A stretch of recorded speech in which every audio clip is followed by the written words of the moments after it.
Sam here, welcoming you back to the Bradford City Road to Glory Creamer. Today we have a massive episode, including 2 league games against recently relegated sides, Premier League sides, and then we have a cup game against the Premier League side. So a very tough episode today as far as the opponents. I want to thank you guys quickly before we get into any gameplay for the 60 likes on the last episode. If we could do that again, another 60 likes, it would be absolutely amazing. We barely hit it. I do want to make that clear that we did struggle to hit 60 likes, but we did it eventually. And I want to thank you guys. Of course, as I said in the last episode, kind of getting over this sickness, so I'm sorry that the videos have been a bit inconsistent. It's been a couple days since I've uploaded Bradford Career Mode. If you're excited for it to be back, make sure you leave a like as well down below. Of course, we're trying to hit 60 likes. If you could do that, that would be absolutely amazing. But as you can see, in this game against Burnley, I played a pretty weak side. I brought in Routers. Or Routers, I don't know how you're supposed to pronounce that, but we bring him in for his first game. He was on loan last season, I believe, and he started out as like a 58 overall. He's into his 60s now.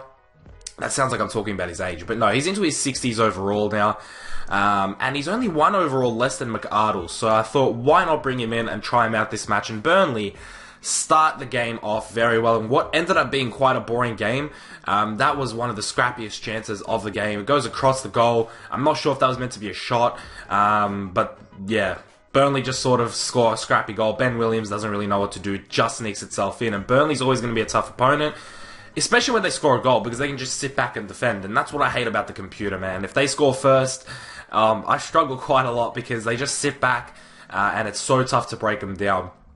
And it seems like they break you down way too easily. Or maybe I'm just terrible at defending. I'm not quite sure. But as you can see, we're going to the 90th minute. I don't show the halftime stats anymore. Let me know what you guys think about that. If you like just the whole game being in one session without the halftime going in there as well. I think it saves a bit of time and allows me to put more game highlights instead, which I am a fan of. So hopefully you guys agree with me on that. We won't have a halftime. I'll just show all the highlights from the entire game, and then the stats and the player ratings at the end. And Dean Motley Henry is the man of the match. Sorry about that, clearing my throat. Is the man of the match, and he picks himself up a vote. What a good achievement, I guess you could call that, for the youngster. And he's really fighting for that spot. And it got to the point where I was like, maybe I should give him a couple more games. Let Isgrove get back into the swing of things with his injury. But as you can see, we have Chelsea in the Capital One Cup round 3 at home. Wow, we have Chelsea, and if you know anything about Bradford City in real life, they're in real life campaign, and they beat Chelsea 4-2. So, yeah, I was a bit confident going into this match. I thought Chelsea might put out a weaker side. It's the Capital One Cup, it's not even the FA Cup. So I was hoping there would be a couple of weak spots that I could sort of break into. Maybe they were playing similar rated players that we could exploit, and hopefully we could pick up at home an unexpected win. But as you can see here, Chelsea start off very well. Boga and Diego Costa. Ben Williams jumps to make the save, but it finds itself in the back of the net anyway, off an extremely powerful shot from one youngster called Boga. I've never heard of him. To be fair, Chelsea's youngsters in FIFA aren't really heard of because of how good Chelsea's team is. Same thing with real life. I mean, you think about Chelsea's youngsters, there's that one striker that's really good. And you got Kurt Zuma, obviously, but you think about their under 21 side or their under 18 side, there's not too many names there that you would know. So, but nevertheless, what am I rambling on about Chelsea? I should be talking about Bradford, because we're back in the game with a scrappy goal from Billy Knaw, making it 1-1. Gallagher did some amazing work to get the shot off. Courtois, poor guy, had to just watch that go in eventually, because he gets up and the shot's coming right at him and he has not enough time to react, and you just got to feel for Thibaut. But no, as I was saying before, with Chelsea's youngsters, they tend to just sort of buy them. Kurt Zuma's a good example. They just bought him. Their last homegrown talent was, JT, I guess. Lampard was. I don't think Lampard was at Chelsea. He was somewhere else before, wasn't he? But yeah, I don't know. The Chelsea way of doing things is the Chelsea way of doing things. But Bradford, we bring it back to 2-1. Not bring it back. We go ahead. We're winning 2-1. Look at the devastated Chelsea fans. And are we pulling a Bradford in real life? Are we going to beat Chelsea? It's a peach of a goal from Gallagher. That is such a clinical poacher's goal right there. That is... Oh, that was a good goal. I love that. When I scored that, I was actually very, very pleased with that. And it was a bit surprising, actually, because Chelsea were defending, for the most part, quite well. Billy Clark here, a bit of great footwork there, looking like Lloyd Isgrove on the wing, or looking like somebody. Looking like friggin' Jack Grealish in the last episode. Or is that this episode? I don't even know. Maybe I'm alluding to a fantastic goal that Jack Grealish... Actually, I think that's this episode.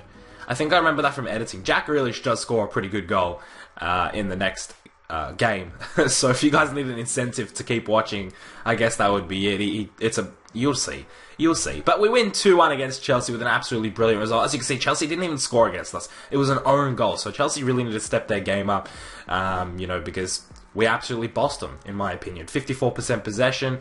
Billy Knott was our highest rated player, along with Harrison Reed, but Billy Knott gets the vote. Gallagher and Akpom were right on his heels, but nevertheless, another new individual getting a vote.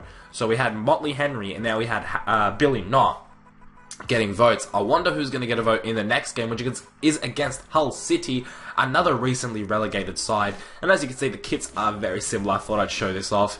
I was very tempted to just go with our home kit and have just a schmoz fest, but I wasn't really in the mood for that because I hate it when I come up with a team that gets a similar kit and I don't change it. It is absolutely the worst.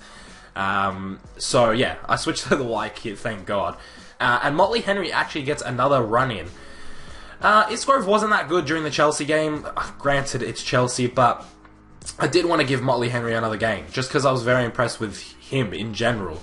So I thought, why the hell not give Motley Henry a game and see how he performs. Derby here with a peach of a shot, rattles the crossbar in what is one of his best long shots, it's got to be said. I love taking those shots with Derby, even if he doesn't have the best long shot rating.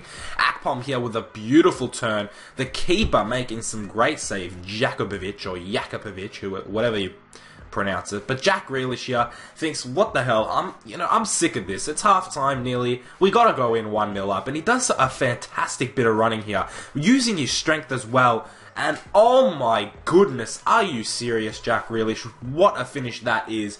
By far my favourite goal of this season so far. And one of my favourite goals of the entire series. I mean, that is an incredible run from Jack Grealish. And this is the first time Jack Grealish really has shown me something above average. He's done a solid job on that left wing. He's done what he's needed to do. He's had a decent passing accuracy. He's been making crosses. His general gameplay has been good, but he has not taken the game by the scruff of the neck, and he hasn't necessarily done anything to show me and be like, oh wow, Jack Grealish is a serious player, but that definitely was. And as you can see now in the 90th minute, Hull are desperate for this goal. They're working from the back, and Hull did play extremely well, it's got to be said. Livermore here passes it to Abel Hernandez. Oh my god, he lobs it over to James Chester. Yeah, you heard me right. James Chester, their centre-back, with his weak foot, scores that. And at this point, I could see the script on the wall, and I thought, you know what? I'm not going to get angry because it was meant to be. You know what I'm saying? It was meant to be. There's literally nothing you can do at that situation. And when you're at that situation where there's nothing you can do, you just got to take it. And we take a draw against Hull, who, by the way, are top of the league and still haven't lost a game, but they could have if we had taken all 3 points off them today. So extremely frustrating that they continue to go undefeated when they don't deserve it. James Chester with a weak-footed volley when he's turning like that. Are you nuts? Extremely disappointing for us, it's got to be said. And we take away 1 point away from home, and that wraps up the three games of this episode. And the highest rated player of today's game was Jack Grealish, with Andy Halliday right behind him. As you can see, the team played generally pretty poor. Motley Henry with a 5.9. Probably won't be getting another game very soon. But I would like to give him a couple more run-ins, to be honest. Whenever Isgrove's tired or whatever. So, yeah, he did impress me. And so did Jack Grealish, which is, I guess, the positive spin on that. But as you can see, we've dropped to 5th position due to the two league games today where we lost and drew. So, not the best league campaign, but we did beat Chelsea, which I guess is the positive here. But we are in 5th. Hull and Fulham still undefeated. So, yeah, looking at the top 6, I think that's generally where I want to finish. A couple of people have been asking me what my goals are. That pretty much is my goal, top 6. But that brings us to the end of today's episode, and that brings us to the MVP runnings for this episode as well. That is the top 3 for you. I've kept Derby in the top 3, despite the fact that Motley, Henry, Knott, and Grealish have all added to their tally and are all on 1 vote, tied up with Derby. But to be honest, it saves me a bunch of editing if I have to put a different name there. And plus, I feel like Derby's general performance has been better than Motley, Henry, Knott, and Grealish. Although Knott has a decent shout at that, because he has been outstanding. But I'm rambling on right now. If you guys enjoyed this episode, make sure you leave a like. The next episode will be out as soon as I can. Of course, I'm still getting over this sickness. It is difficult to commentate. I did actually have a cough session in the middle of this episode that you guys hopefully didn't pick up on where I cut the video, but I had one in the last episode as well. Again, I gotta stop rambling. If you enjoyed this episode, leave a like and leave a comment on the results of today's game, on James Chester's outrageous volley. And if you're new around here, subscribe. I'll see you guys in the next one very soon. Keep it real.